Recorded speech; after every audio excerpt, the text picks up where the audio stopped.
I married the most popular boy in school, but he was gay, so he gave me 3 rules on our wedding night. Don't talk to me, don't touch me, and stay out of my business. But I didn't realize that later he himself broke each of those rules. My eyes went wide as I tried to process what Michael had just said. No touching, no talking, he told me. Wait, what kind of marriage is this? He didn't say anything else, just stood up and walked into the bathroom, leaving me staring at nothing. I just couldn't wrap my head around it. A few minutes later, he came out. He climbed into bed without a word, switched off his lamp, and went asleep. I lay there staring at him, thinking, is this real? What had I gotten myself into? My mind raced with possibilities, but I was too exhausted to do much more than roll over and turn off the lamp. I prayed the night would be over quickly. The next morning, I woke up in a strange room. It took me a moment to remember that I was married. I turned to look at the bed next to me, but Michael wasn't there. I could hear water running from the bathroom, so I slipped out of bed, put on a robe, and made my way downstairs. I quickly got to work, making breakfast, pancakes, some sauce, and a glass of milk for him when I heard him coming down the stairs dressed sharply in a black suit, and I greeted him with a smile. Good morning. He didn't even respond. I was taken aback but tried again. I made breakfast. Hope you like it. He picked up his briefcase, ignored me, and walked straight out the door, saying when I give a rule I expect it to be followed. I stood there stunned. Was this a joke? How could we be married and he wouldn't even talk to me? What kind of relationship was this? I tried to brush it off for the time being. Maybe when he came back I could talk to him about all this. The hours dragged by and still he wasn't home. I made dinner, hoping he'd at least come back for that, but by midnight he still hadn't shown up. I gave up waiting, climbed into bed, turned off the light. Out of nowhere, I opened my eyes to find Michael staring at me. I nearly had a heart attack. When did he come back? How did he get in without me hearing him? He didn't say a word. I just stared at him, too scared to ask. He didn't even wake me up when he came in. I was so confused I turned away, trying to ignore the growing frustration inside me. The next day I woke up late again and went about my routine. I had to go to work. I showed up to work and my cause worker were all surprised to see me. What's up? No honeymoon?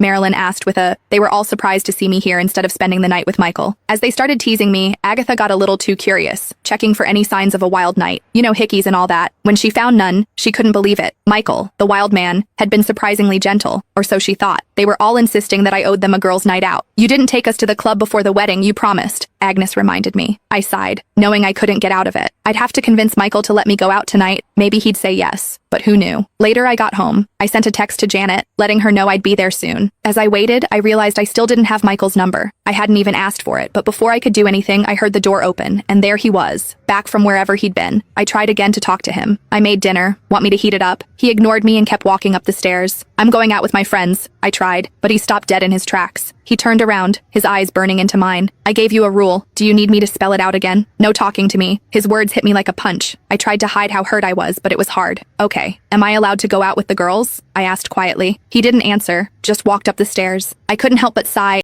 Click the link in my profile to watch the exciting follow-up.